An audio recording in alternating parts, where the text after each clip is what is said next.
Estamos no ar! Este é o podcast Motorsports.com, edição 333, num oferecimento de Mint. Invista em Bitcoin de forma fácil e segura. Baixe o aplicativo da Mint. Você já pode, inclusive, ver aqui o QR Code apontando aqui o seu celular. Nesta figurinha aqui, você já vai direto para o site da Mint e faça como eu já fiz, como o Carlos Costa, que está aqui ao meu lado, já fez. Você vai se dar bem, depois me retorne, você vai curtir. Ao nosso lado, você já me viu com o Carlos Costa, mas nós temos aqui Felipe Mota, apresentador dos canais ESPN, Guilherme Longo, casa cheia, polêmica no ar. Por quê? Porque a McLaren pega fogo dentro e fora das pistas. Nós estamos discutindo aqui. Hoje a gente fala mal do Norris de novo? Ah, você é suspeito, Mas Guilherme. vai ser minha primeira vez, eu acho. Poxa vida, por que, Carlos, não? Por que Felipe Mota? Porque será a primeira vez que você vai falar mal de Lando Norris? Tá, tudo bem, prazer a todos e todas, abração. Não é a primeira vez que eu vou falar mal. Vocês sabem que eu tenho Você tá jogando a toalha para Lando Norris? Não, também não é isso, mas vocês sabem que eu tenho aquela coisa que às vezes eu contra-argumento até o que eu acredito quando eu vejo que é uma percepção generalizada que me parece exagerada. Por exemplo, todo mundo tratar o Norris como uma porcaria em 2024, o Piastri, em que eu também estava acompanhando esta tendência, já que você falou da Mint, essa tendência de alta, de valorização, e de achar que, peraí, mas no mano a mano ele não tá ganhando ainda. O Norris ainda não é essa porcaria. Ele não foi engolido. Aliás, até o fim do ano passado, quem engolia... É isso. Não, o Piastri no passado apanhou do Norris. Mas, mesmo apanhando, por ter menos tempo de casa, a gente já podia falar, tá apanhando, mas é um apanhando que mostrou coisas que são muito positivas. Não era assim, nossa, o Piastri está apanhando. Eu acho que o Piastri tinha que ser elogiado. Eu só achava que as críticas ao Norris estavam muito pesadas. Porque já que a gente tá tratando o Piastri como ET, e o Norris tá ganhando do Piastri, então alguma coisa ele tá fazendo. Comecei, de certa forma, a falar isso esse ano, mas pra mim, a narrativa agora é de um engolimento. Olha isso. E vou explicar, pra argumentar. Quantas corridas tivemos? 6. Quantas o Piastri ganhou? 4. Norris, 1. Red flag, pensando em Norris. Descontando as sprints, né? Descontando as sprints. Que aí o Norris tem mais uma vitória. Vamos pegar, assim, elenque erros do Piastri. Você vai... GP da Austrália. Austrália, acabou. Elenque. E que você lembra pela posição. Você não lembra exatamente o que aconteceu. Você vai lembrar, ele foi P9. O Piastri, o Norris, você enumera.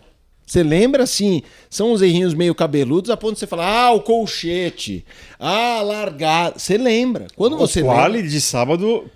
Ele consegue a segunda posição, mas por conta de um erro. Não, sim, mas aí o PS foi quarto. Sim. Sim. Conta de um erro. Sim, que ele poderia ter feito a pole. Ele tá querendo dizer. quer dizer, Mas não, o mas eu não Norris, vou nem pesar ele isso. tem coisas mais gritantes em classificação. Bahrein e Arábia Saudita. É isso. Agora, onde que eu entro na questão de... Para mim, a tendência é de algo irreversível. Não tô falando pro ano, não tô falando que não dá jogo nem nada, mas de um ser maior que o outro. Vamos voltar então pro ano passado, quando eu defendi o Norris. Teve a corrida da... Foi a Hungria, né? A primeira vez que ele seguiu o Piastri, que todo mundo ficou na ordem de equipe. Não vai dar pra passar. Hungria. Não é qualquer um que já faria aquilo. Num contexto de que o Norris já era o rival ao Verstappen, a gente até questionou a McLaren. Aí vem Itália, cara. Quando ele dá aquele passão por fora no momento... Cara, era no momento que tinha a reação do Norris para tentar pegar o Max. Aí você, em tese, já está matematicamente como segundo piloto. Matematicamente, não na... Aí você vai lá e faz aquilo. Aquilo é um deboche, cara. Aquilo é alguém entrar na tua casa e te dar um tapa na cara. Mas tudo bem, eu descontava. E aí vem esse ano, tá 4-1, mas o que me chama a atenção é a conduta do Piastri com o Verstappen. Quando o Piastri vai com um carro mais rápido, verdade? No reta final... No pódio, perdão, Pódio. Que eu participei, eu até falei, não, mas peraí, o Norris também chegou e passou. Não é que só... Mas a gente tem um histórico do Norris com o Verstappen, dele patinando, dele refugando. Aí no primeiro embate realmente, que a gente vê o Piastri, seja porque deu sorte de ser uma corrida que ele tava com um carro realmente melhor que dava, ele vai lá e não erra. Tudo bem, ele tentou um passão, toma ali um troco, Aí ele vai lá, ele constrói a ultrapassagem, passa e o Verstappen não mandou ele pra fora. Então eu também acho que foi um gol, um jogo de 6 pontos. Ele manda ali um recado pro Norris e já manda pro Verstappen, ó, cara. Aqui comigo não vai ser igual o que foi com ele. E o Norris passa depois de ter que devolver posição. Isso. Sim. Então, assim, pra mim, ficou de um jeito que a ficha corrida dos dois, a do Piastri tá de prós e a do Norris de contras, tá completamente descalibrada. Não acho que é reversível. Mas hoje, se você fala assim, entra numa fila aí, a fila dos Piastretes ou dos Norrisettes, cara, eu tô abraçando e gritando, ô, Piastri, vem aí. Quanto que você acha que o Verstappen influencia nesse sentido? Vamos supor, numa Fórmula 1 que não existe Max Verstappen, estaria tão descalibrado assim, Piastri? Uma boa pergunta, cara. Não sei te responder. Preciso pensar. Vamos pensar aqui no debate. Eu acho que sim. Você acha que estaria descalibrado? Eu estaria mais próximo o Norris. Acho que tá mais pesado pro Norris porque ele tem que, entre aspas, aguentar os dois. Não, e ele já tem esse histórico. Eu acho que o fato do Norris ser mais velho e tudo mais, mais velho, mais experiente, a avaliação sempre é mais pesada pra ele. É o que a gente tava falando no ano passado. Se ele estivesse no papel do Piastri, a gente tava matando o cara. E no Piastri ele ainda estava no lucro. Sim. E o Piastri, nos primeiros embates com o Verstappen, ele vai ter essa... é o primeiro... E ele não tá errando, tá? Ele nem tá precisando disso. O Norris não tem margem de erro. É mais pesado, eu acho, que a avaliação sobre ele. Mas eu acho que sem o Verstappen, respondendo a sua pergunta, estaria meio parecido. Assim. É meio difícil entrar nisso, né? Porque aquele bom e velho, se minha mãe fosse um homem, etc e tal, porque, sim, se não tivesse Verstappen, o Norris seria hoje campeão do mundo de Fórmula 1, provavelmente tendo vencido o campeonato do ano passado. E tem a questão das disputas do ano passado, né? Porque o Norris já era muito criticado, não só no ano passado, mas antes até, né? Como que ele tratava o Verstappen nas disputas. É que aí então, eu acho que ali tem um peso que é o que o Felipe coloca sobre o exagero da narrativa. Não, em 23... Bem.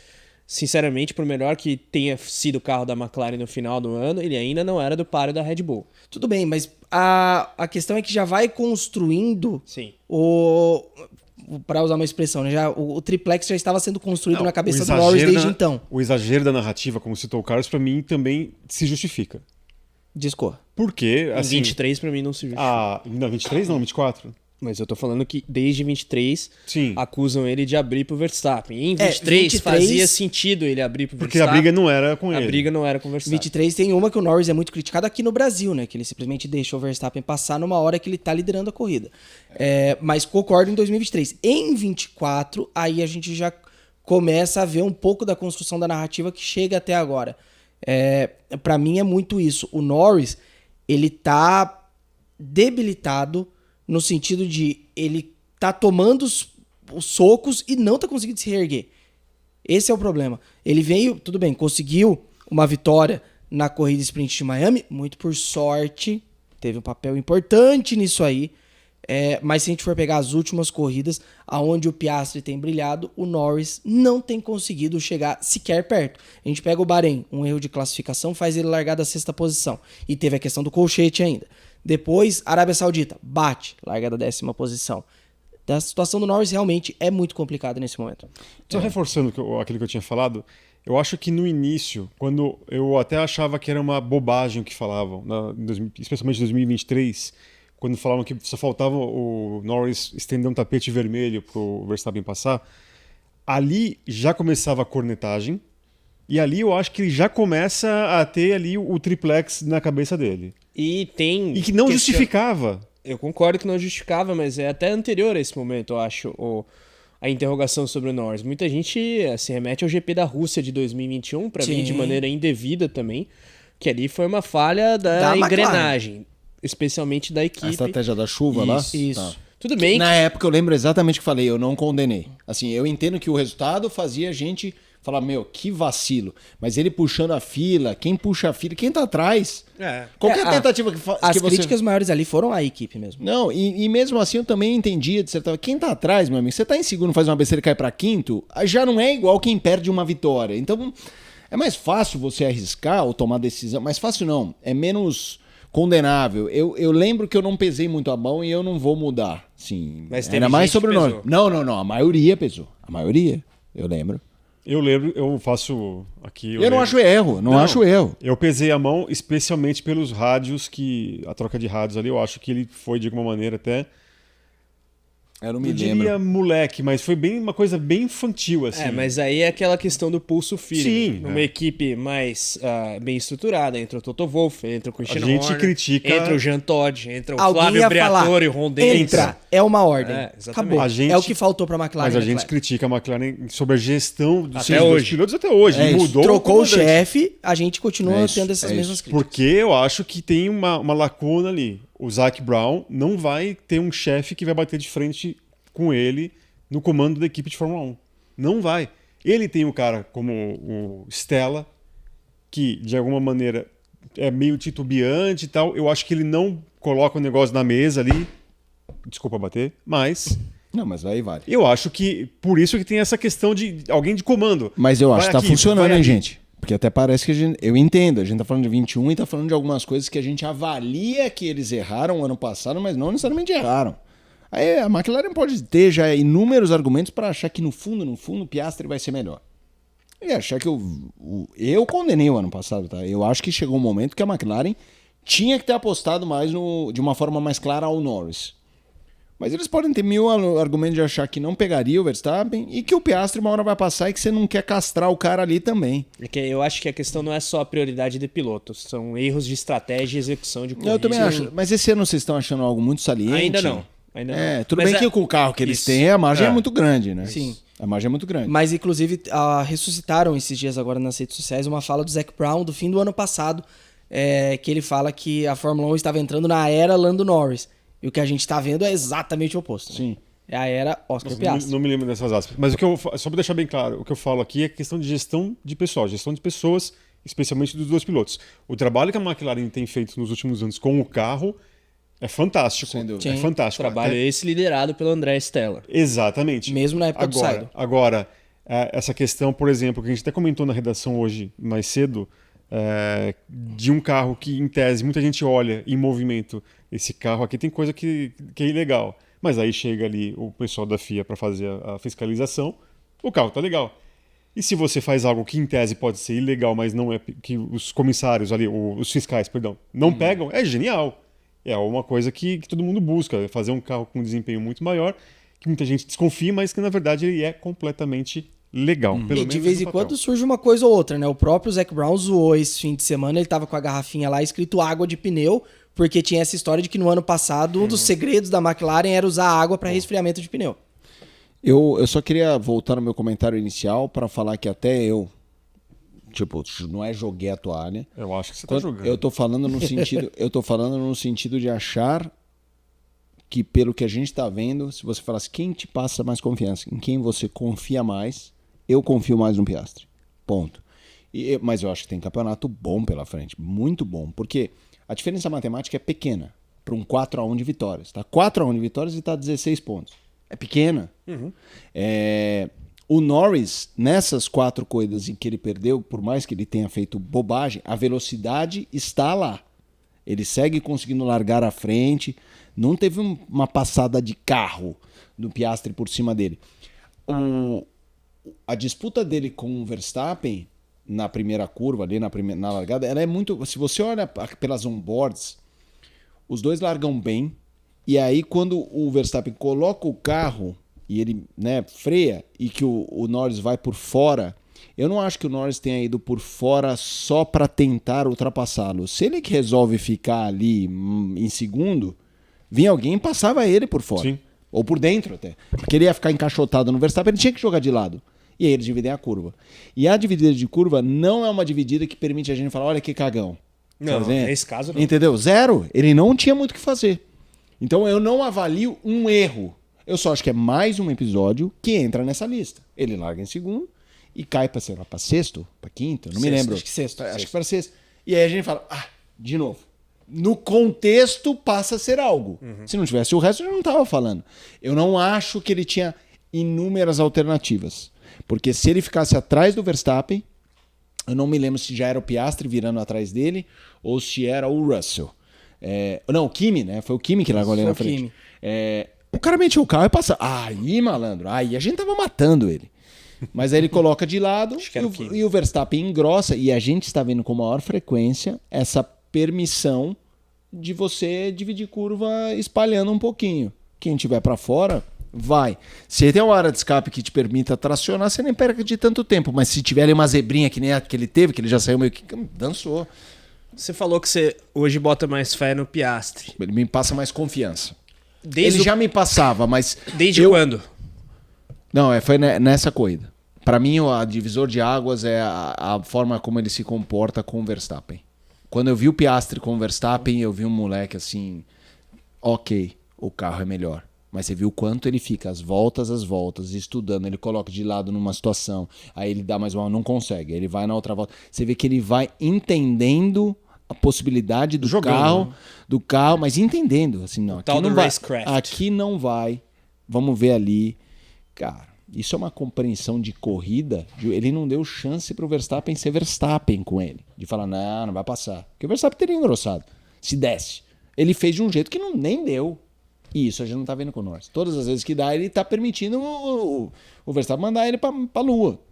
E ali, quando aconteceu isso, o comportamento dele contra o Verstappen me fez olhar em perspectiva as coisas do ano passado. Hungria, especialmente Itália. Aí eu falo, porra, o ano passado ele já chutou a porta com o companheiro melhor qualificado. Agora ele pega o bicho papão e faz isso. Cara... Eu chutaria. O Felipe colocou Miami, eu acho que é um ponto-chave, mas pra mim, a Arábia Saudita, 2 semanas antes, tem já um fator nesse sentido. Porque o jeito que ele lida com a primeira curva contra o Verstappen e a inteligência que ele conduz aquela corrida, a gente via que o carro tinha capacidade de andar mais. Ele podia fazer uma corrida que ele ia disparar lá na frente, mas não, ele foi muito inteligente. Ele soube conservar o ritmo para não perder pneu, não se ferrar no final da prova. Então, assim, tinha aquela trocação com o Verstappen, uma hora estava 4 décimos mais rápido, outra hora 4 décimos mais lento, mas a inteligência que ele teve naquela corrida de controlar a diferença, manter ali 3, 4, 5 segundos no final, até tira um pouco o pé, para mim ali foi um dos grandes momentos do Piastri na temporada. Eu perguntei isso porque, sendo bem transparente com todos os ouvintes aqui, eu sempre, no começo do ano, falava, vamos com calma, eu acho que ainda o Norris é o capitão desse time, e agora eu realmente mudei de opinião de maneira definitiva, assim, porque a conduta com o Piastri, com o Verstappen, perdão, é muito definitiva, e o Norris agora tem se mostrado consistentemente o cara que tem perdido. Não estou dizendo que ele vai perder daqui para frente em todas as corridas, mas aquela questão que a gente falava do ano passado, e aí entro no ponto do Gui agora, gerenciamento de pneu, o Piastri resolveu, aparentemente, e se você olha o head-to-head de classificação, foi, sei lá quanto, uma goleada absurda do Norris no Piastri ano passado. Coisa que a gente já não tá vendo esse ano. Então, eu mudei de opinião oficialmente que Rubem Carrapatoso, que ficou tirando meu sarro no Instagram, o senhor tinha razão, de fato, eu acho que o Piastri é a bola da vez. Que fique claro, eu sempre ouço muito as pessoas, gente que conhece do kart, gente que trabalha, e eu sempre falei isso. Eu estou conversando com muita gente que sinaliza um Piastri mais parrudo. Eu sempre fazia essa consideração. Então, se estão falando, eu estou observando. A minha crítica era a um barulho de críticas um pouco mais alto do que eu achava que deveria acontecer com o Norris. É aquilo que eu falo. Eu contesto quando a coisa fica muito massificada. Assim, você fala assim,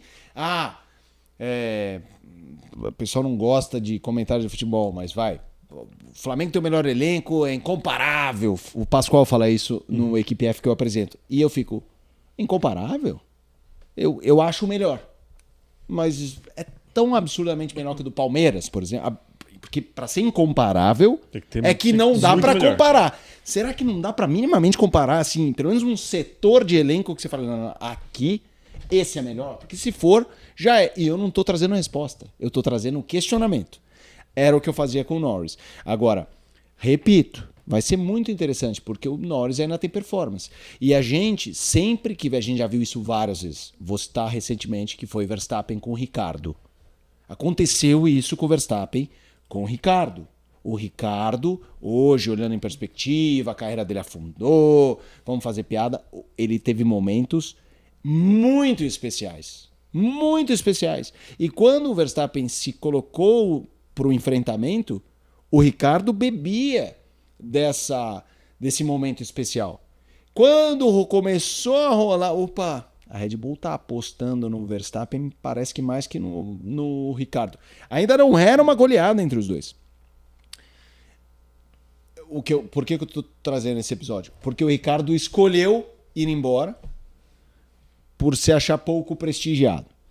Ganhando até já menos ou meio igual. Eu acho que vai ser muito interessante ver o Norris, porque se o Norris simplesmente não for pior do que o Piastri, estamos falando de caras de mesmo nível com diferentes perspectivas. Vamos supor que o Norris em alguns contextos é mais rápido, mas a cabeça do Piastri é mais forte. Cara, se ele for capaz de se manter na briga, eu acho que é algo a ressaltar. Porque historicamente, quando um passa de passagem. Passa e vai. Nem sei se vazou o som, mas eu bati aqui, não vazou, mas na minha cabeça, na minha caixa craniana fez então eu acho que vai ser muito interessante observar, porque se não fosse a largada ali com o Verstappen, ele tinha chance de ganhar essa corrida. E o debate seria outro. Eu não tô no si, porque eu acho que são tantos sis pra gente conseguir defender o Norris que hoje é o momento do Piastri. Mas eu quero ver, porque se ele for capaz de na próxima responder e na outra vai, e aí fica essa trocação 5 pontos mais, 5 menos, 5 mais, 5 menos, 5 mais, já é algo que a gente não costuma ver quando um aparece como grande, que é o que o Piastri está nos dando de impressão. Então acho que tem bastante coisa interessante. Esse duelo é um duelo para mim muito interessante. Antes disso, interessante e também incomparável é a dica que a gente sempre dá aqui. Então, incomparável, como diz Oswaldo Pascoal. Eu falei no início do programa do QR Code, mas também tem o link na descrição, então, para você fazer o seu investimento na Mint, a criptomoeda do BTG Pactual. Pode falar. Só trazer um negócio que a gente usou ontem como base de discussão no reta final, os duelos de classificação entre as equipes.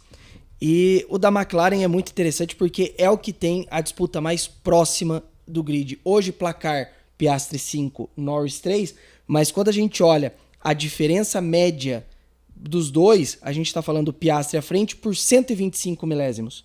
Ah, legal, não sabia É disso. muito pouco. Se a gente pegar outras, por exemplo, o Verstappen... Pera. A diferença média 125 milésimos pro Piastri? A favor do Piastri. Eu não acho muito pouco, não. Eu fiquei surpreso. É uma das menores do grid. Não, mas 125 milésimos. E quando você olha a mediana, e aí, Eric, voltamos nessa história de novo? Não. A mediana é de 55 milésimos. É muito pouco. Realmente dá pra ver que, apesar dos erros do Norris em classificações, e são 2 erros bem crassos, que são 2 poles do Piastri, com uma ele largando de sexto e na outra ele batendo, ainda assim existe uma similaridade de performance muito grande entre eles. O que mostra a força do Norris, Exato. apesar dos vários pesares. Tá, então, resumindo toda essa conversa aqui, já dá para cravar que Oscar Piastri já é maior que Lando Norris na Fórmula 1? Ai. Vocês acham que vocês iam vir aqui à mesa para falar o quê? Matemática? Cara, estatisticamente falando, sim, tem mais vitória. Então a estatística sempre vai explicar tudo. Cara, né? Ainda não, porque o Norris tem um vice-campeonato. Piastri não tem isso. Não, isso eu não peso muito, não. Pra mim, hoje é o número de vitória, porque os dois estão assim num pound for pound similar no grid. Um já tem mais vitória com muito menos tempo de Fórmula 1. O Norris estreia na Fórmula 1. 52 corridas a menos. Então, 2019 contra 2023. Dado o histórico e a experiência de cada um, o fato do Piastri ter mais vitórias hoje... Desculpa, só corrigindo. 82 corridas a menos. 52 era o que o Piastri tinha quando eles igualaram.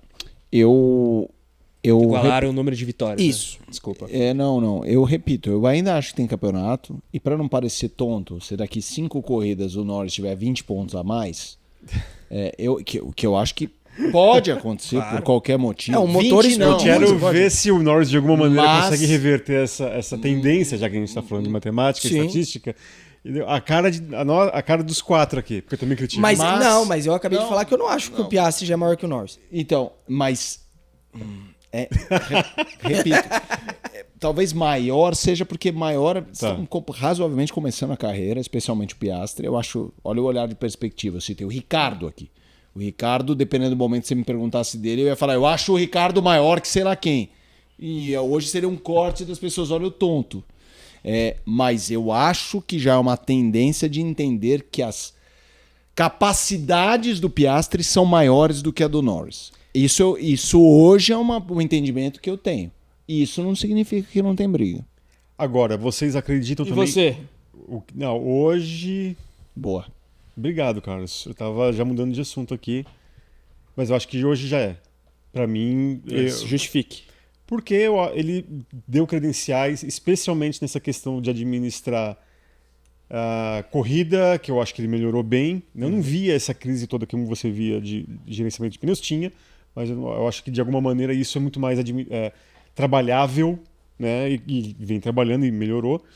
Mas eu acho que os embates com um cara extremamente fora de série, como o Max Verstappen, eu acho que credencia ele a ter essa condição. Eu acho que o Verstappen, que era a pergunta que eu ia fazer agora, Opa. o Verstappen já encara, já vê que ali contra o Norris, na minha opinião, né, ele já vê que assim, "Putz, aqui eu vou ter que me... Contra o Piastri, no caso. Isso, perdão. Isso. Contra o Piastri eu vou ter que dar um jeito de tirar algum coelho da cartola. Ao passo que contra o Norris... É só espalhar que Ele ele vai... Não, porque, assim, por mais, eu não sei, não me lembro quem de convidado aqui falou uma vez, acho que foi num pod, não foi nem num podcast. Falou assim, gente, reparem, o Piastri, o Norris, não passa o Verstappen. O Verstappen, ele toma punição, como tomou ano passado. Mas ele trabalha o psicológico do Norris no sentido de que nessa corrida você não vai me passar, rapaz. Eu tomo punição e você não me passa. Você pode terminar na minha frente, mas por causa da minha punição. E eu acho que isso abala o Norris. E o Piastri, não vejo ele se abalando por causa disso. E eu acho que a mentalidade de campeão, como um verdadeiro campeão, o Piastri já tem. Isso que você falou conversa muito com a declaração do Norris pós-corrida, né? Dizendo que não dá pra ganhar do Verstappen porque ou você bate ou você não passa. Foi exatamente isso que o Norris falou. Eu imagino Você imagina o Piastri falando isso? Não imagina, mas eu imagino o Verstappen lendo ou ouvindo isso. Ele vai dar risada. Lógico. Mas assim, meu trabalho aqui tá feito. Abre uma champanhe ali. Vai É curtir igual a filha. declaração do Norris, na Mas- entrevista de podcast que ele deu agora depois do GP de Miami, que ele falou que não tá na Fórmula 1 pra ser visto como o maior de todos. O maior. O cara tá brigando pelo título e não tá lá pra ser visto como... Falou que tá lá só pra aproveitar a vida. O Norris falou isso? Falou. Acho que foi o Fred Sabino que falou, né? Que vê muitas entrevistas e a Isso. linguagem corporal, a linguagem ali, facial durante as entrevistas, o quanto ele pensa, o quanto ele hesita. Isso diz bastante. Eu não estou dizendo que um campeão não pode ser feito disso. Mas, repito, Um a multicampeão gente, pode ser feito. a gente está discutindo exatamente isso. E para mim, você falou que ia entrar no Verstappen, sei lá o que vai ser, mas para pegar o Verstappen, eu já acho que o Verstappen olha para os dois de forma diferente. Exatamente isso que eu queria Eu já saber. acho que o Verstappen olha para o Piastri, olha, se ele estiver guiando, olhar no retrovisor, é o Norris ou é o Piastri. Eu não estou dizendo que ele vai fazer coisas diferentes. Talvez ele faça a mesma coisa, mas sabendo que o resultado pode ser diferente. Assim, eu acho que ele ainda tem essa vantagem de ser um banzai, um franco-atirador, contra os dois que não podem vacilar entre eles. Então nenhum McLaren pode, agora, mesmo o Piastri, vou bater. Não pode, cara. Quer dizer, eventualmente vai poder, tem um coringuinha para fazer isso, mas em tese não pode. E eu acho que o Verstappen, ele olha de forma diferente já. Eu acho. Para mim tá muito claro que ele respeita o ritmo do Norris. Que ele entende que o Norris é um excelente piloto. Mas aqui, cara, é tipo aqueles lutadores de UFC que treinam junto na academia, e quando sobe no ringue tem que dar aquela... Putz, e que um talvez não consiga e o outro falar, quer saber? Por 10 minutos eu vou quebrar esse cara, depois a gente vai tomar um açaí junto aí. Acho que quem gosta de tênis aqui, Eu gosto. vocês se lembram que, assim, pra mim, o maior tenista que eu vi, né, é Roger Federer. Pra mim também. Só que quando ele Maior jogava, ou melhor? só que quando ele jogava com o Rafael Nadal, parecia que o Nadal tinha chave No Saibro. no, mas eu acho, Mas ele ganhou mais. Ele Sim. ganhou mais. mas eu acho que é um pouco disso. Não estou comparando o maior ou com o segundo maior do tênis com o maior. Eu acho que tem assim, o Verstappen ele sabe como desestabilizar o Norris, ao passo que ainda não tem essa resposta, nem sei se vai ter, no embate direto com o Lando Norris. Só pra Com deixar o registrado, fazer qualquer associação do Federer com o Norris é uma heresia. Bom. Mas eu acho que é isso. As duas últimas largadas, Arábia Saudita e Miami, deixam claro isso, que o Verstappen tem o Piastri numa conta diferente. O Verstappen arriscou muito na Arábia Saudita para tentar minimamente manter a liderança. ou não se ferrar muito na corrida. Ao passo que Miami já foi diferente. De fato, existe. O Verstappen, ele entende hoje que o Norris é uma pessoa superável. O Piastri é um cara que ele vai ter que se esforçar mais, porque o Piastri tem um pouco essa vibe meio kamikaze que o Verstappen tinha por muito tempo. O Piastri faz coisas que o Verstappen fazia no passado e que muitas vezes o Verstappen errava, o Piastri não tem errado. Eu acho que é isso. O Verstappen vê um pouco do que era vê no Piastri, né, o que era o Verstappen do Velho Testamento. Eu acho também... O Verstappen do Velho Testamento é uma ótima expressão. Eu acho também que uma coisa que vai ser interessante se houver mais enfrentamentos Verstappen e Piastri, eu não estou nem falando esse ano que a gente sabe que um tem o melhor carro, mas em condições iguais, esse estilo predador do Verstappen, a sensação que eu tenho é que vai mexer zero sobrancelha do Piastri. Vai ser interessante ver assim, de repente o Verstappen indo para essa coisa mais física quase, né, de jogos mentais e o cara assim... Vai ser engraçado, porque a sensação que eu tenho é que é o jeito do Piastri, tipo assim, whatever. Ele tem um quê do Kimi de um jeito que eu gosto mais. Porque assim, o Kimi virou o que virou, eu adoro o Kimi. Mas tinha horas que era um baita porre, assim, a gente viu literalmente, mas porre não combina. Era um saco. O Ico falou um pouco sobre isso, né, do Kimi, de legal, mas pô, você não usava nada. O Piastri não é assim. Ele é quieto, ele é frio, mas ele fala. E se tiver que soltar, ele solta. Enfim, cara, é uma construção de uma carreira e a gente vai criando. Assim, o Piastri era um cara que eu respeitava e não torcia. Eu tenho me visto torcer pelo Piastri. Assim, de falar, puta, legal. Até porque eu não quero que aconteça com o Verstappen o que aconteceu, e eu discordo, mas que aconteceu com o Schumacher, de em algum momento ele ver os veteranos aposentarem, ou no caso do Schumacher, infelizmente, com o Senna falecerem, e ele virar o dono do grid, de tudo. Como se não tivessem outros talentos, o que eu questiono. Até esse porque argumento. o Hakkinen aposentou logo depois. Isso, eu questiono, mas é inegável que você pega a ficha de algumas eras da Fórmula 1, que tinha uns caras icônicos, o Schumacher não correu com figuras icônicas, eu acho que ele correu com bons pilotos. E eu acho que isso diminui o legado dele, e eu repito, eu discordo. Eu não quero que isso aconteça com o Verstappen. De Hamilton e Alonso aposentarem. Hoje eles nem brigam ali com o Verstappen, vocês estão entendendo? Sim. Mas ele aposenta e aí a gente fica com mas o Verstappen tá correndo com ninguém. Eu discordo. E eu acho que é importante subir alguém. E hoje quem tá aparecendo é o Piastri, né, cara? E os outros são muito bons, pelo amor de Deus. O Russell tá fazendo uma ótima temporada. Mas tô falando de quem tá ali pra construir estrelinha na patente é o Piastri. Cara, o Piastri acabar esse ano como campeão mundial ia ser uma coisa impensável há 2 anos, entendeu? Com certeza. É como se o Raikkonen tivesse sido campeão em cima do Schumacher em 2003. É meio isso. Olha só, o Guilherme, o senhor Carlos Costa, me tira sarro aqui que eu não sei fazer conta, que vai trazer o professor aqui do Telecurso 2000 para dar aula de matemática pra gente. Agora me fala uma coisa, a gente está falando daqui da Mint há algum tempo e me parece que mesmo eu posso me dar bem sem saber tanto de matemática como o Guilherme Longo me acusa aqui. É verdade ou não? É verdade, sim, porque na Mint, a plataforma cripto do BTG Pactual, você pode investir ali num pool de criptomoedas e ativar o modo inteligente, através do qual a própria plataforma readequa ou recalcula ali a distribuição do seu capital em diferentes criptomoedas. A gente fala muito de Bitcoin, né? Sim. Mas tem Solana, tem Ethereum, tem outras criptos, inclusive de time de futebol, para quem quiser legal confere. Isso. Então você ativa lá o modo inteligente e a própria plataforma redistribui ali o seu dinheiro nessas criptos. Então, através disso, você está ali um pouco respaldado para a volatilidade do mercado. E a gente sabe que o mercado está bem volátil por uma questão geopolítica, mas as criptos, e claro, as mais importantes aí, especialmente Bitcoin e Ethereum, elas estão, inclusive, se verificando um pouco mais estáveis do que a bolsa de valores, enfim, ações convencionais. Então, realmente é algo recomendável até para você se preservar no momento de volatilidade como que a gente vive hoje. Então você viu, até eu, que tive dificuldades aqui em saber o que é média e mediana, posso também fazer aqui parte da Mint, né, a plataforma cripto do BTG Pactual. Então, mais uma vez, aqui fica a recomendação no QR Code, no QR Code aqui e também no próprio link da descrição, você já pode baixar gratuitamente o aplicativo da Mint. E lembre-se, Mint MYNT. Isso aí, pra quem tá ouvindo exclusivamente áudio, né, Exatamente. tem o link na descrição também, sempre importante ressaltar. Perfeitamente. Eu quero fechar o assunto Max Verstappen, porque parece, senhor Carlos Costa, que o Helmut Marko está garantindo que ele corre na Red Bull em 2026. A questão é Como?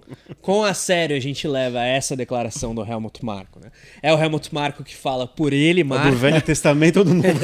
Essa foi boa. O problema é que os dois andam juntos, né? É isso. Depende do humor dele no dia. Se ele fala por ele, Marko, por ele, aliado do Clã Verstappen, ou pela Red Bull, né? Da qual ele é consultor, conselheiro, enfim, e pela qual ele deveria, teoricamente, prezar ao máximo. Mas eu acho que essa discussão do futuro do Verstappen depende muito do custo de oportunidade dele, se a gente fala de investimentos, né? Sim. Dele se comprometer a longo prazo desde já como equipe no primeiro ano de um regulamento novo. É como se você, pegando a analogia do mercado financeiro, tivesse um novo sistema financeiro e você já aposta diretamente todas as suas fichas em uma coisa, sendo que você não sabe o que vai acontecer. Tudo bem, ele pode raciocinar o seguinte: a Red Bull vai ser um barco furado pela questão Red Bull Powertrains Ford e tudo mais, mas por que ele não espera um ano para ver, primeiro, se a Red Bull não tira um coelho da cartola, e segundo, entre Mercedes e Aston Martin, que são as duas especuladas aí, quem entra melhor nessa nova era da Fórmula 1. Então, eu acho que o Marko e a Red Bull contam muito com isso também, não sei a opinião do Guilherme e do Felipe. Vamos esquecer um pouco o regulamento, vamos pensar no baralho. A gente tem a McLaren bem e ele aparentemente sem a menor chance de ir para lá, convenhamos. Embora ele seja o Max Verstappen. A gente tem a Mercedes que está indo bem, com o Russell fazendo ótimo trabalho, e o Kimi Antonelli que nas últimas corridas, mamma mia. Mamma mia. Esse moleque aí... Será o primeiro campeão da Fórmula 1 italiano desde os anos 50. Cara, é isso. Vai ter aquelas reportagens, sabe assim... Gente do exército da Segunda Guerra Mundial, quantos estão vivos?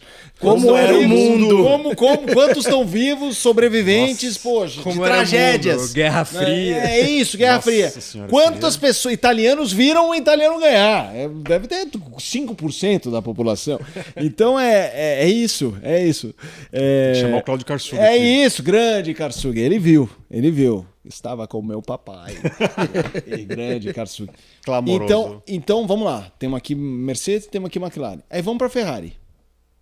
Tá o Hamilton lá, Leclerc lá. Aí se coloca no lugar do Verstappen. Não tô gostando da Red Bull. Já sei. Vou para Ferrari. Mesmo, iria. primeiro que com Hamilton e Leclerc não parece ser um encaixe. Mas e aí o quê? Aston Martin? O Adrian Newey foi para lá. Cara, mas olha a Aston Martin ainda. Precisa ter uma sinalização. Tudo bem, em tese são dois mundos diferentes. Total. O que o Adrian Newey vai construir não é. Mas beleza, ainda assim, cara, eu não sei. Assim, tem tanta opção mesmo assim pro Verstappen se arriscar? Ainda bem ou mal, com um carro difícil de guiar ou não, ele tá em terceiro no Mundial. Sim. 20, 30 pontos atrás. Não é um player para ganhar o campeonato, mas tá ali. Player que eu digo de carro, né? Porque ele tá ali, em tese, matematicamente, a gente tem ali a sugestão de que ele tá na briga. Que para mim ele não está do jeito que as coisas estão hoje. Eu não acho que seja um negócio tão simples. Você fala assim, ele tá de saco cheio e ele vazou. Vazou e vai pra onde, cara? Não, mesmo sendo Verstappen, que se ele levantar a mão, gente, eu tô livre. Muita gente pode oferecer, mas não sei se oferece, cara. Não sei mesmo. Se ele vai. Eu defendo que o Verstappen não sai esse ano. Eu também. E querendo ou Ano não... que vem, no caso. É isso. Do fim do ano. desse ano para o ano que vem. Até porque se esse regulamento de 2026 tá tão ruim, ele tá tão doido, que pode acontecer tudo. Inclusive a Red Bull Powertrain ser uma força. Exato. E a Honda, que a gente sabe já de declarações da própria montadora que o motor tá levemente atrasado, a Aston Martin pode ter problemas ano que vem. Então não vale a pena arriscar tudo já, se envolver num contrato de 5 anos com a Aston Martin e o carro ser uma porcaria. O Newey pode errar o carro. O Newey já errou carros na Fórmula 1 antes. Vamos lembrar, 2014, mudança de regulamento, a Red Bull vai lá pra trás. Teve um erro um tanto fatal aí pra história do Brasil na Fórmula 1, inclusive. Vamos seguir aqui a diferença, isso é bom ressaltar, a diferença do Max Verstappen para o primeiro colocado, Oscar Piastri, 32 pontos. Eu tava olhando exatamente 131 a 99. e me parece que esse ano aqui, eu não sei se vai ser o suficiente pro próprio Verstappen dar um basta, pode falar. 32 do Piastri pra ele. Do Piastri pro Se a terceiro. gente parar que pensar que são 6 coisas, é coisa pra caramba. Mesmo Eu ele acho que é. fazendo o que tá fazendo. Sim. E o carro que os outros dois têm. Mas assim, é uma coisa pra caramba pra gente imaginar ele brigando pelo título. Mas se você parar pra pensar, é pouca coisa pra diferença de equipamento tem. Assim, a diferença que ele tem feito. E lembrando que o Russell já tá ali na cola do Verstappen também. Também. São 6 pontos, ou menos, não é? Agora, a questão é saber se o Verstappen vai aguentar ou se contentar com essa posição no campeonato, até porque algumas coisas que as outras equipes estão acusando a McLaren de burlar não estão dando resultado para essas equipes. A McLaren continua invicta nesse sistema, né, Carlão? A questão dos freios agora, depois das asas, agora os freios também, né? Tudo começou com o mini DRS, né? A flexibilidade da asa traseira. Tem a questão da asa dianteira também, né? A Flex Wing dianteira, que a partir do GP da Espanha vai ter uma fiscalização mais rígida. E enquanto o campeonato começava, veio a questão do duto de freio, design ali do duto de freio, que permitia a McLaren um melhor gerenciamento de pneus. Isso foi muito esperneado por parte da Red Bull, e agora no GP de Miami houve outra checagem por parte da FIA e tá tudo certo. Inclusive o Toto Wolff, para dar uma fustigada no Christian Horner, falou que não se deve questionar a lisura aí da McLaren, e do ponto de vista regulatório o Toto Wolff tem razão, porque a FIA checou de novo e nesse front tá tudo ok. Então, apesar ali dos choros de Red Bull e demais concorrentes, a McLaren ali tem a sua solução de design de duto de freio, tudo dentro da regra, pelo menos neste momento, e isso permite ali um gerenciamento de pneus melhor. O próprio Horner falou, o gerenciamento de pneu que é o grande X da questão, pela vantagem que se vê na McLaren hoje. Eu quero ver essa amizade entre Mercedes e McLaren permanecer ano que vem, caso as duas equipes, até que terão o mesmo motor, se por um acaso Kimi Antonelli e Russell versus Piastri e Norris ano que vem, se essa amizade vai permanecer. Não vai. Se essa... É fato que não vai. Opa, mas Toto Wolff, né, podendo ver aí a possibilidade de mais um título para ele na carreira. E se tiver em duelo direto com uma equipe cliente, é complicado. Sim, né? não, e eles precisam, para eles teria muito valor um novo campeão, né? Porque o êxito deles com o Hamilton é uma coisa que é diferente. Toda montadora, toda equipe quer ganhar com pilotos diferentes, né? Para provar que o carro. O Karsug, sempre citamos o Karsug sempre citava um caso que eu não me lembro quem era. De uma torcida, tinha um campeão em um determinado contexto e o cara queria ganhar o outro lado. Era algo da Ferrari para falar, meu carro é melhor. E, pô, imagina, o valor que não vai ter ser um Russell ou um Kimi, seja o ano que vem, 2, 3, mas enfim, quando a Mercedes voltar a vencer sem o Hamilton, isso redefine também a marca. Não acontece desde 2016, né? Pois é. Agora, a gente vai mudar de assunto mais uma vez no oferecimento de Mint, a plataforma cripto do banco BTG Pactual. Senhores, aquilo que todos desconfiávamos, aparentemente, bobear, você que está assistindo a gente ou ouvindo a gente, já deve ter, inclusive, a confirmação oficial de que Jack Durham valeu. Como é que é aquela música do Guilherme Arantes? Bye Bye, Farewell, enfim, já era. Franco Colapinto, é isso aí, você está de volta. É maravilhoso, cara. Fórmula 1. É maravilhoso. E já tivemos aqui no nosso reta final um festival da quinta série, mas agora eu peço respeito. Colapinto vai entrar, Eric? Vai, isso. E a tendência no momento que a gente está gravando ainda não é oficial, Nossa. mas deve ser até Imola, que é o palpite, inclusive, do presidente da YPF na semana passada. Agora, me fala uma coisa. Fala. Vamos lá. O Michael Durham, o Jack Durham defenestrado. Sim. Já tivemos o nosso glorioso Leon Lawson, já até, eu ia falar morto, mas pode parecer meio pesado, né? Mas sumiu. O Leon Lawson, de solução da Red Bull, procura-se. A nada. Procura-se, né? E temos aí críticas também a Isaac Hadjar, né? E nem se fala dos próprios brasileiros contra Gabriel Bortoleto. Eles estavam mais calados no último fim de semana. Por favor, né? O que eles queriam? Q3, brigar pela pole, aí fica difícil. Né? Agora, me fala uma coisa, pessoal. Tudo bem que cada um tem um desafio diferente, mas de alguma coisa, mas por alguma questão ali, os novatos desse ano estão sofrendo? Eles estão na berlinda? E por quê? Não entendi a pergunta. Eu entendi e não acho que estão na Berlinda. Todos. Acho que O Lawson, Berman por tá exemplo. bem tranquilo, o Antonelli tá bem tranquilo. Tá tranquilo? O Bortoleto Gabriel tá tá bem Bortoleto tranquilo. só não está tranquilo com No essa Brasil. turminha. E assim, com uma turminha que assim, não me parece ser referência. Assim, merece respeito. Não quis parecer, não, dane-se. Não, quem não gosta pode não gostar. Mas assim, acho que isso muda pouco a vida dele. Lá. Radiar. Tá tranquilo. Tá bem. Nesse momento tá bem tranquilo. O Radiar eu acho que é o que vale falar mais, mas o Kimi tá bem. Berman bem. Berman bem. Radiar. Lawson. É só os dois mesmo Lawson que e estão com Durham. problemas. Lawson e Durham. E o Durham tá com asterisco desde o ano passado, né? Sim. Que aí eu acho que, claro, o Durham é novato, mas ele foge um pouco ao debate pela questão Briatore / Colapinto de antes do campeonato começar. Nesse sentido que eu vejo o caso dele muito à parte, porque não é algo... Claro, se ele tivesse mandado super bem nessas 6 corridas, ele conseguiria ficar, mas... Sim.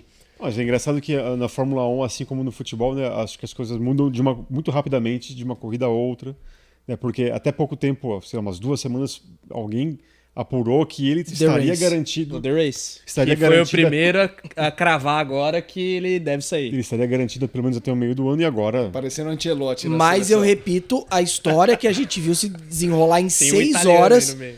no GP do Qatar do ano passado. Surge a informação de que o Ocon seria demitido. O Oliver Oaks dá uma entrevista ao Canal Plus da França falando não, ele tá garantido. Qual o nome do canal? Desculpa. Canal Plus. Não, mas é diferente, porque aí é um chefe negando em uma entrevista em A matéria do The Race é uma apuração dizendo que ele ia ficar até o verão europeu, no caso. Tudo bem, mas é realmente uma questão da história degringolar de forma completamente diferente. Que aqui o meu ponto é o chefe negar não quer dizer que não vai acontecer, só isso. Como era o caso do André Seidel com o Daniel Ricciardo na McLaren. Verdade, tem Muita essa. gente falava, o Seidel falou que ele não sai. Isso não quer dizer nada. O né? Zac Brown também cravava que o Ricardo ia ficar. Essa é para inglês ver, né? Ou australiano. O australiano. No caso, o australiano Jack Durham. Também, né? Olha só que diferença, né? A Austrália vive uma... Mas repete pra mim o nome Austrália- do canal. Não, lá no podcast- Eu fiquei 3 minutos voltando aqui, porque eu lembrei do Aldair. Lembra do Aldair?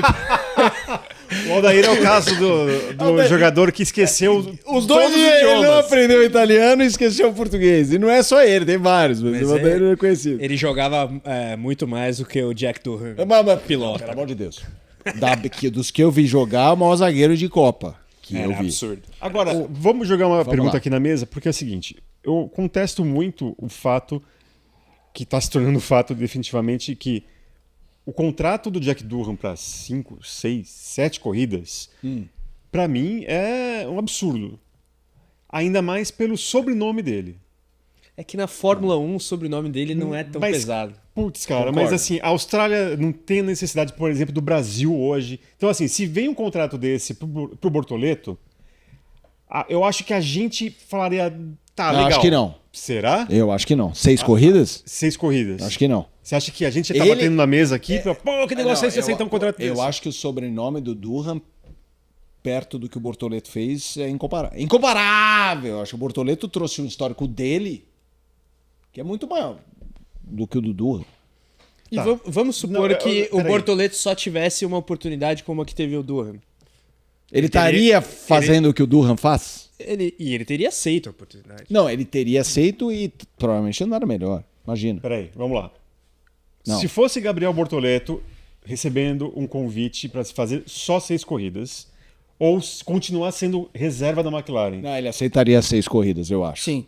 Eu acho. Mas eu acho, Eric, que o problema não é o contrato de 6 corridas. A questão, e a gente até debateu isso Que virou no 7, reta né? final, que é a linha do tempo do contrato do Durham. A gente fez essa recapitulação segunda-feira no programa aqui no YouTube. O Briatore volta para a Alpine em junho. O Durham é anunciado para a Alpine em 23 de agosto do ano passado. O Colapinto é anunciado na Williams em 27 de agosto. Então, antes mesmo do Colapinto ser um player nessa história, dele O sequer... Durham já estava garantindo a Fórmula O 1. Durham já estava garantido com um contrato de 6 corridas, Pela negativa do Sainz. pela negativa do Sainz. Então já tinha uma série de condicionantes aí no caso do Durham. É porque você tá se pegando Cara, o piloto, quando ele tem uma oportunidade, tem que agarrar a oportunidade. Não, É, sem e se, dúvida. assim, se esse contrato tivesse vindo em novembro do ano passado, ok, situação de fim de temporada, já tá aquela coisa de fechar o grid. Pra mim, o pior é isso. É o contrato ter surgido 6 meses antes do fim da conclusão do campeonato. Não, o que eu me pego é ele aceitar esse contrato sem, talvez, assim, não... Não é que não vai fazer diferença, mas o cara é filho de um cara muito campeão. E daí? Primeiro de moto, cara, mas mesmo que fosse de corrida, mesmo que se fosse o O filho... Durra nunca teria outra oportunidade. Ele Se não é fosse campeão em que- sequência de Fórmula 3, Fórmula 2. É também, isso, não é. ele não tem um histórico. E ele não tinha barganha, porque o cara que Eu ofereceu tô vendo o contrato... por um outro ângulo. É que o eu tô cara- vendo... Assim, não que eu discorde de vocês. Mas a carreira dele é quase... Não é irrelevante, mas é pequena, cara.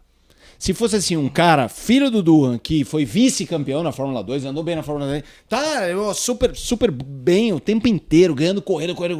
Cara, sinceramente, a primeira vez que eu ouvi falar do Durham foi, porra, é o filho do Mick Durham, do grande campeão de moto.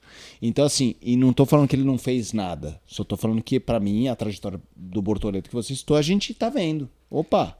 Piastri, no a gente caso, tava vendo. É que assim, no nosso caso, por não ter um brasileiro há tanto tempo na Fórmula 1, se pinta um contratinho de 6 corridas, Claro. vamos aceitar porque é o que a gente tem. Se fosse, esquece o Bortoleto, se fosse Drogovic. Se fosse Drogovic 6 corridas, pega, a gente viu que virou. Da mesma maneira que o Colapinto aceitou o É desafio isso, de mas Ia 9. fazer 9. Mas o Durham tem a questão...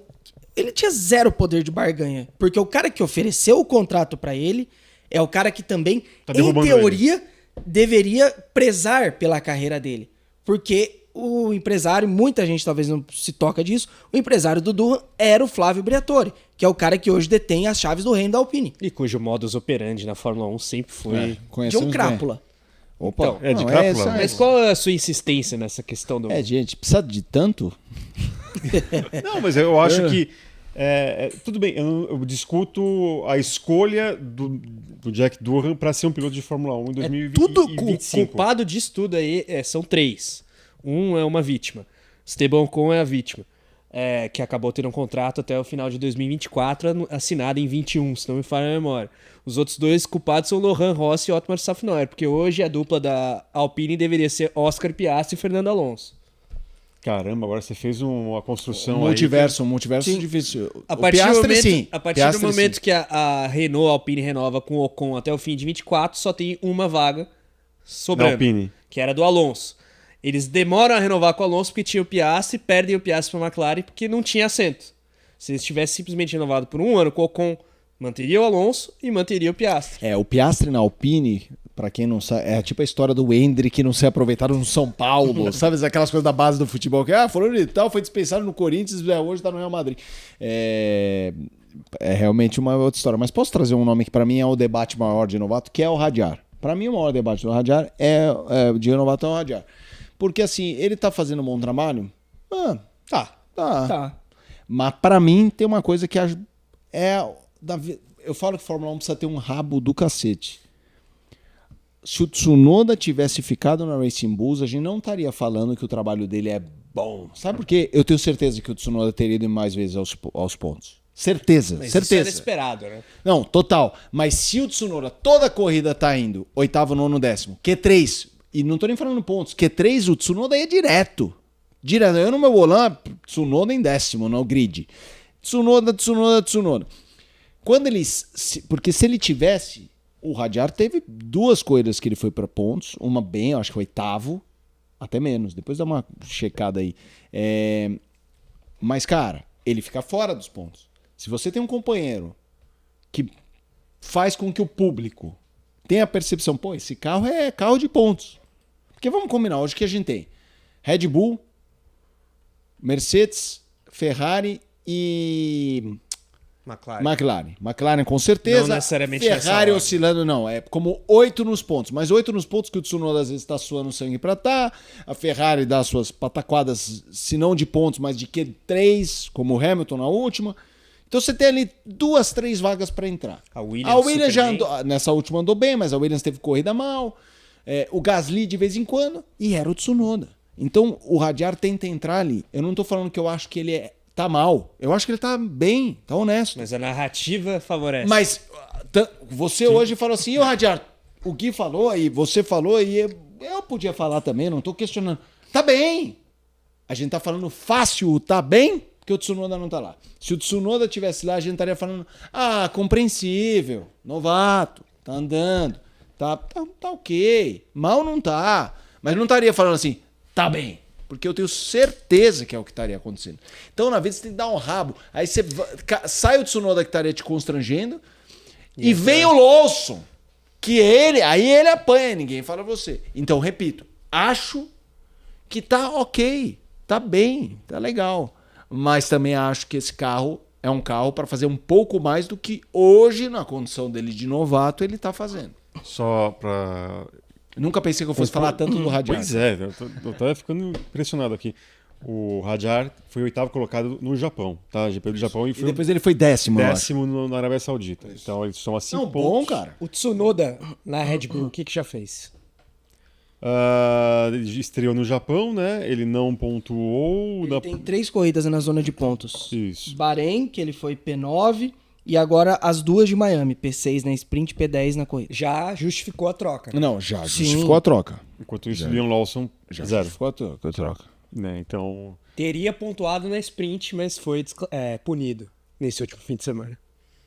é isso aí. E Gabriel Bortoleto, então, no geral, para vocês, nesse ranking dos novatos, tá bem ponto, Pra tá mim tá otimamente bem. bem. Não. Pra mim tá bem, ponto. Pra mim tá bem, É ponto. que eu tô realmente na minha cabeça formulando um ranking. Eu acho difícil. O pior é o Lawson. Inquestionavelmente. Não, pera, Lawson ou Durham? Pera. Boa. Vamos lá. Vamos boa nós dois disputa. aqui. Eu acho. Que assim, ó, pra mim, Difícil, hein? os 2 primeiros são Antonelli e Adjar. Antonelli primeiro, Adjar segundo. E aí eu acho que o Bortoleto vem numa Você acha que terceira... o Hadjar tá melhor que o Berman? É porque o problema do Berman é um problema da Haas. A Haas oscila muito. Não, eu também acho. Mas eu acho que nas poucas chances que ele teve pra andar bem, ele andou. Entendeu? Ele... Hadjar. Berman. Tá.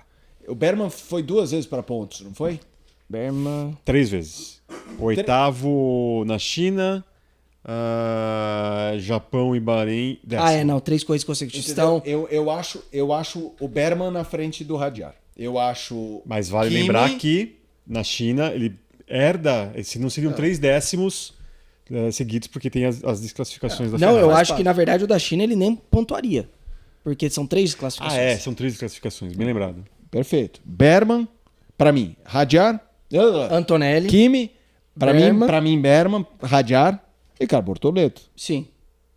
E eu acho, de verdade, pelo que eu acabei de me explanar sobre o Hadjar, que a gente tem dificuldade para avaliar o Bortoleto comparativamente ao Hadjar, porque são carros diferentes, em que eu vi o Bortoleto ter seus brilharecos em relação ao Hülkenberg, que Hadjar em relação ao Tsunoda eu não vi e acho que a gente não estaria vendo. E aí muda a percepção. Sim.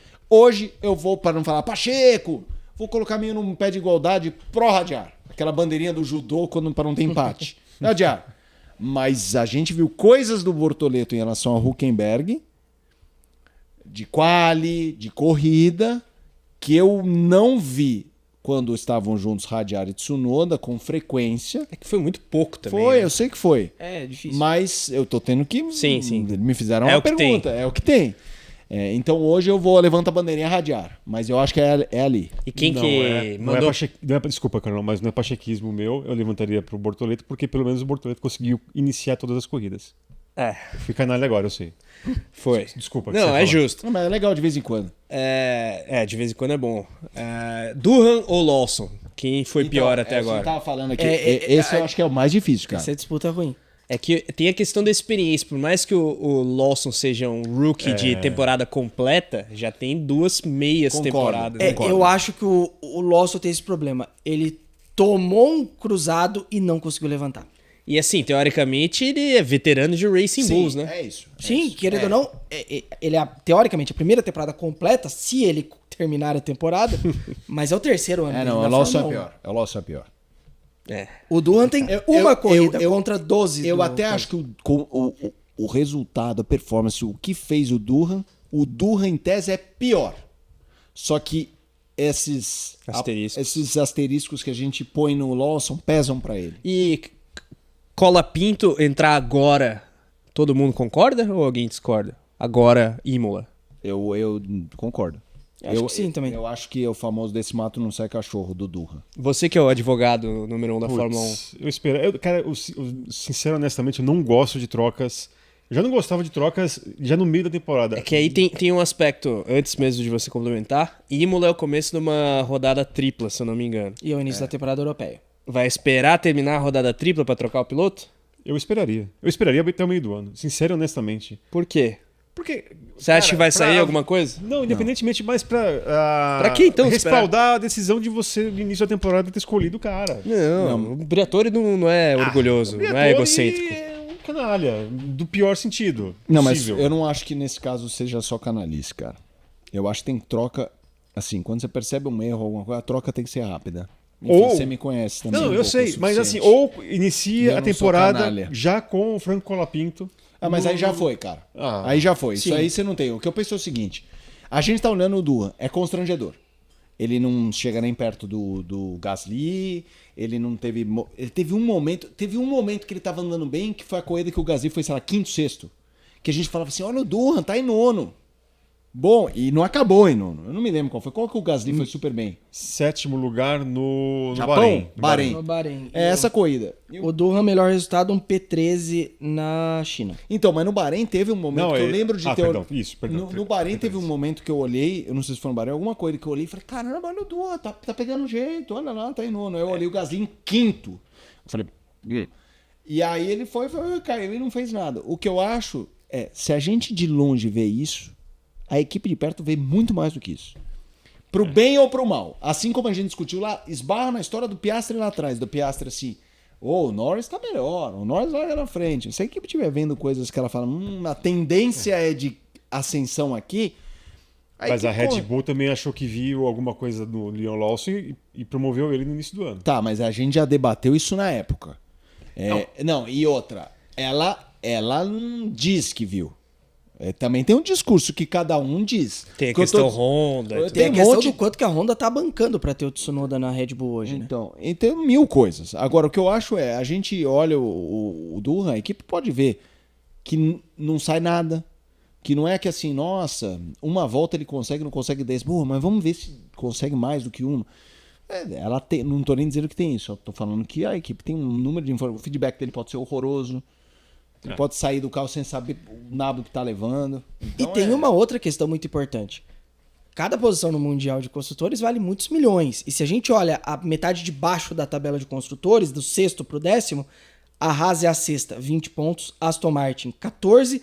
E aí, oitavo, nono e décimo, Racing Bulls, Alpine e Sauber, 8, 7, 6. mas- Isso é muito importante. Sem Sim. dúvida, mas se eles estivessem vendo o potencial, Eles eles poderiam esperariam. Esse trocar não é a matemática, é assim, não estão vendo o potencial. Mas é aí que tá o trade-off, né? 3 corridas já com um cara que pode entregar resultado, sendo que a perspectiva do outro era nula, já troca de uma vez, apesar do Eric ser contra tudo E isso. tendo a referência que o que atrapalha é o fato do Colapinto ter andado razoavelmente bem, né? Então fica, que pode não se confirmar, ele pode sentar nesse carro e não fazer nada. Mas fica aquela coisa, pô, tem um cara aí dando sopa que pode trazer esses pontos aí, entra no que o Gui disse. E Já trazia. contrataram o cara por isso, né? E o cara tá levando grana. E aí, Eric? Mas vale lembrar que o Franco Colapinto Tendo destruiu sido... seus carros nas últimas três. Nas últimas 3 das quatro- últimas 4. Exatamente. Obrigado, Guilherme. Mas ele mostrou velocidade. O Durham também já Velocidade destruiu um até carro demais. É isso. em Suzuka de maneira faraônica, aliás. A questão, Achando que tava no simulador. Não, fora o toque com o Bortoleto que foi Na sprint da China. China. E ele abandona na Austrália também. E abandona agora. Então, prejuízo... Ó, tá bacana, hein? Fica com ele, casa com ele. Que... Não vou não. Fiquem tranquilos. Eu vou casar com a Mint, porque eu sei que ela pode me trazer bons dividendos, então, mais uma vez... Diferentemente do Jack Durham. Diferentemente do Jack Durham, do Franco Colapinto e dessa turma da Alpine, que realmente também esses monte de reservas aí também não tá com nada. Então, Falando em segurança, o Pierre Gasly ano passado foi por falar em sinônimo segurança, de deixa eu segurança. terminar de dar o recado aqui, Carlos. Deixa, manda o bala. QR Code na tela e também o link na descrição. Pode falar agora. Não, já falei, já. Sou rápido. Alguma coisa a acrescentar, senhores? Não, Fórmula 1, acho que estamos bem. Estamos bem. E nós vamos falar agora do que, senhor Carlos Costa? Eu do acho- quê? Eu acho que você vai saber o que eu vou falar aqui. Eu tô falando de Stock Car. Ah. Porque nós tivemos, nesse último fim de semana lá em Interlagos, na abertura da temporada de 2025, uma nova era da Stock Car, inclusive com não só um novo carro, mas também com novos rostos, se você que é o mestre da língua portuguesa. Não, rostos não dá. Você falou rostos esse fim de semana aqui. Falou. Isso explica muita coisa. Explica muita coisa. Mas um novo velho rosto, podemos dizer assim, porque é um piloto experiente. Eu estou me referindo a JP de Oliveira, João Paulo de Oliveira, que acelera muito e é muito gente boa. E nós vamos agora a um trecho de um papo muito bacana com ele, diretamente de Interlagos, dos nossos estúdios lá no Autódromo José Carlos Passe, em que ele fala por quê? Por que retornar a correr? Por que voltar a correr no Brasil? Confere aí. Como que você está vendo esse momento? O que te fez aceitar esse desafio de voltar a correr no Brasil, meio que encontrar suas raízes? Ou o que te fez assinar e falar, não, topa esse desafio? Acho que é um pouco de tudo. É um pouco de saudade, é um pouco de desafio.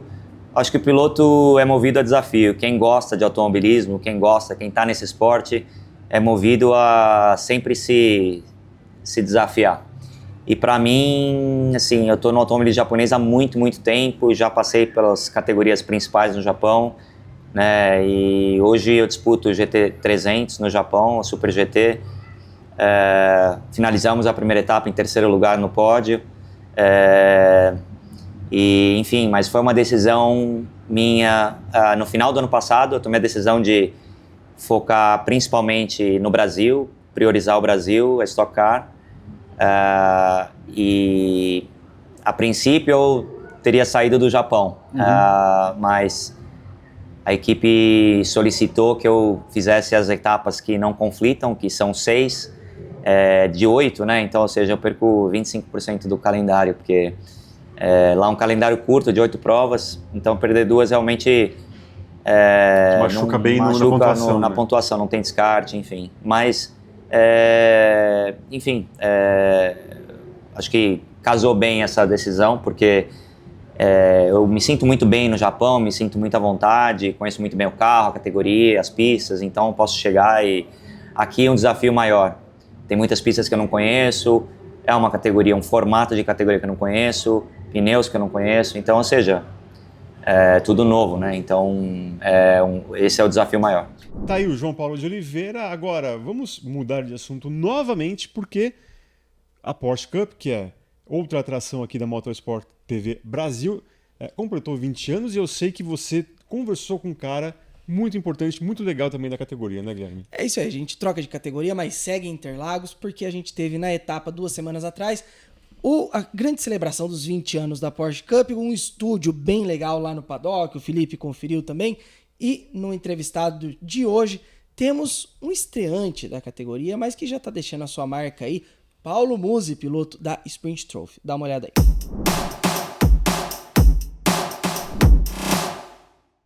Salve, salve galera ligada na Motorsport TV no YouTube, tá começando mais um Lounge Motorsport aqui na Porsche Cup Brasil, celebrando o aniversário de 20 anos da categoria. E vocês já estão vendo o meu convidado aqui na tela, ele que está fazendo sua temporada de estreia aqui na Porsche Cup e já tá deixando sua marca aqui. Paulo Musi, muito obrigado por estar aqui com a gente hoje para falar um pouquinho dessa empreitada na Porsche que tá só começando ainda. Muito feliz, na verdade é mais um esporte, né? Então, comecei com jiu-jitsu, depois competi em fisiculturismo, agora automobilismo, quem diria? Né? E eu gostei que você comentou que a sua entrada na categoria se deu pelo atual campeão, Marcel Miller. Conta pra galera como é que foi isso. Pessoa que eu tenho que agradecer eternamente, porque o Marcel é aquele tipo de paciente que passa o tempo, ele fica seu amigo, e eu sempre gostei muito de carro e automobilismo, e eu sempre perguntava coisa pra ele. Aí, ano passado, eu acho que foi em agosto, ele virou pra mim, tô aí, vai ter etapa. Quer ir comigo? Eu falei assim, eu quero. Falei, então vem me pegar aqui no hotel. Aí eu peguei ele no hotel, a gente veio, parou aqui, até aí tal, tá todo corajoso, bonito. Tô na Porsche. Aí chegou uma pessoa e falou, olha, vai se arrumar porque hoje você vai pilotar. Eu falei, como é que é?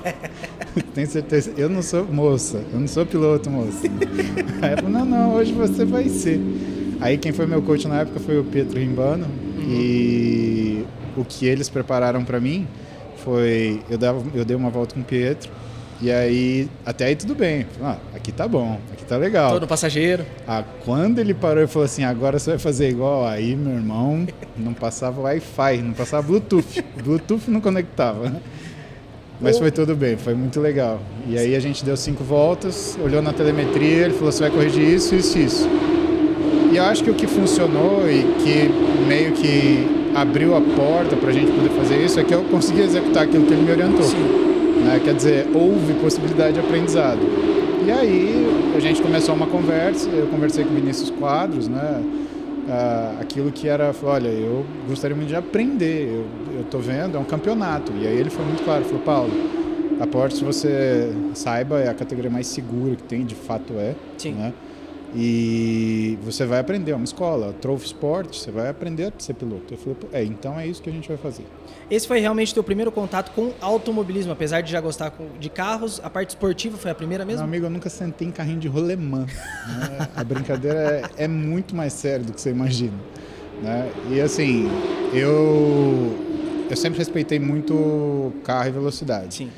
Só teve uma época na minha vida, quando eu estava na residência, que eu dava plantão em vários hospitais. E aí eu andava de moto, né? Porque você imagina, eu tinha às vezes 20 minutos de diferença entre terminar, entregar um plantão e pegar outro. Sim. De carro em São Paulo isso é impossível. É. E na moto eu realmente tenho que assumir que eu abusava. A contragosto, mas eu abusava porque precisava estar lá em tempo. O que me rendeu também alguns acidentes, porque nada passa impune. Sim. Graças a Deus, nada grave. Tá aqui né? hoje competindo. Mas tá aqui é outra perspectiva, assim. Pilotar e dirigir são coisas completamente diferentes. Sim. Elas não são relacionadas. Pilotar é você chegar no limite. Dirigir é você chegar onde você precisa e com segurança. Tem uma coisa que eu gosto muito desse ambiente da Porsche, é que pouquíssimos aqui de fato são pilotos profissionais. Todo mundo tem uma vida fora do automobilismo. Você também, como médico, como influencer e agora esse seu lado de piloto. O que um lado ajuda o outro? O que o fora da pista traz para dentro e o que você já está levando daqui para fora? Guilherme, eu não vejo uma relação entre as coisas que eu faço, o que para mim é muito positivo, né? Porque se fosse para fazer uma cópia daquilo que eu já fazia, eu acho que eu teria muito pouco para aprender, né? O automobilismo é uma coisa completamente diferente daquilo que eu vivi na minha vida inteira. Sim. É um reaprendizado, porque a gente aprende a guiar, não a pilotar. Então eu estou aprendendo a pilotar. E o que me trouxe ao automobilismo foi uma sensação que eu não sentia há muito tempo, que era medo. Interessante. E assim, como eu te falei, a segurança é absoluta, mas o medo ele existe até para controlar aquilo que é o seu ímpeto, a sua iniciativa. E o problema é que na nossa vida, quando você não tem algo para ter medo real, você acaba tendo ou criando medos. E aí você cria espaço para depressão, para ansiedade. Então aqueles sentimentos que começam a criar medo de coisas que você não deveria ter. Quando eu sentei no carro e eu sabia que eu tinha que frear de 220 para 80 por hora em 100 metros, né? Aí eu senti medo real e respeito real pelo que está acontecendo. E a atenção ficou absolutamente plena, né? Não que eu não tenha atenção nas minhas outras atividades, mas aqui é muito complicado você pensar em absolutamente qualquer outra coisa e o tempo que você vai olhar, sei lá, vou olhar a marcha que está o carro, né? Já é o tempo de você, é a chance de você errar uma entrada de curva. Então, foi uma coisa que me beneficiou no meu lado mais íntimo, que afastou de mim os medos que eu criava por não ter algo para focar esse tipo de sentimento. E o medo é importante pra gente. Né? Se você não tem medo de nada, você se torna inconsequente. Sim. Assim como se você tem medo de tudo, você se torna incapaz. Sim. Né? E aqui, com esse medo canalizado, objetivo e real, eu me torno mais capaz e me torno mais competente. Interessante esse teu ponto de vista. E agora sim, a gente está na terceira etapa. Você já fez 2 no Velocitar, a primeira agora em Interlagos. Como é que você avalia você como piloto? Você sente que já houve uma evolução da sua parte em acostumar com o carro, em participar das disputas? Como é que você faz o resumo até agora? Olha, o que eu mais presto atenção é, primeiro, na satisfação do meu coach, o Zezinho Ghiatti, né? Então, ele é bem empolgado e ele é bem transparente. Então, se eu não vou bem, ele falou, precisa melhorar aqui, dá pé, pau, né? É o jeito dele. Então é a primeira coisa. Segunda coisa, como eu tenho um tempo muito restrito, né? E eu não tenho muitas oportunidades, aliás, não tenho oportunidade de pilotar fora da Porsche. A gente construiu um simulador profissional, excelente. Foi até o Neto que montou pra gente. E ele montou perfeito. Só que aí o que eu percebi? Eu achava que o simulador ele recriava perfeitamente aquilo que é a sensação do carro. Quando eu comecei a mudar o simulador para ajustar aquilo que é a sensação do carro, eu falei, estou começando a entender o que eu estou fazendo. Então hoje eu mexo nas configurações do simulador com muita precisão. Eu acerto asa, eu acerto proporção de freio anterior e traseiro, né? E eu percebo as mudanças que isso faz. Porque, sendo muito sincero, no começo você faz as coisas sem querer. O difícil é o quê? Você transformar o sem querer no consciente e o consciente no consistente. Então existe uma escala de evolução. Uma escala de evolução que é muito por aí. Então nessa escala do inconsciente, né, ou sem querer, né, para aquilo que é o consciente e para transformar ele em consistente, que é isso que é interessante, né, e isso é uma das coisas que o Marçal ele me falou, que você tem que buscar é consistência. Então a hora que você estiver bom é quando no simulador você estiver fazendo 5 décimos a mais, 5 décimos a menos, mas sempre ao mesmo tempo com no máximo 5 décimos. Aí você vai estar começando a entender o negócio. E eu acredito que seguindo esses sinais, eu tenho percebido uma evolução naquilo que é o meu desempenho. E isso quer dizer que não só o meu desempenho evolui, porque desempenho é simplesmente você correr. Agora, você correr consistentemente é uma outra coisa chamada eficácia. Paulo, eu quero agradecer muito a tua presença aqui. Vou te liberar porque você tem que preparar para o quali já daqui Vamos a pouco, pro entrar quali. naquela mentalidade. Mas agradeço muito e a gente vai ficar acompanhando aí essa tua temporada de estreia aqui na Porsche Cup. Guilherme, foi um enorme prazer. Tudo que tiver de bom para acontecer com todo mundo aqui, eu desejo que saia o melhor possível. Aqui é o único lugar que você terminar a corrida, você fala assim, não, venci. Então, para quem gosta de velocidade, para quem gosta de automobilismo, cara, vem tratar isso aqui, na pista. Sim. Em casa, a gente transporta quem a gente ama e quem a gente precisa transportar, que somos nós mesmos, né? Agora, corrida é aqui. É isso aí. Minha gente, esse foi mais um Lounge Motorsport aqui na Porsche Cup. Fiquem ligados que vem mais coisa legal por aí. Valeu e até a próxima.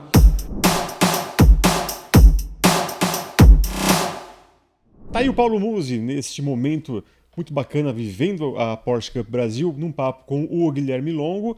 E eu quero agradecer mais uma vez a todos vocês que acompanharam esse podcast 333, num oferecimento de Mint, a plataforma cripto do BTG Pactual. Mais uma vez eu recomendo a todos vocês aqui, ó, QR Code na tela, também link na descrição. E eu quero agradecer também ao Carlos Costa, que esteve comigo nessa jornada junto com o Guilherme Longo, e também Felipe Mota, dos canais ESPN, apresentador dos canais ESPN, e eu espero vocês na próxima edição. Um grande abraço a todos e tchau, tchau.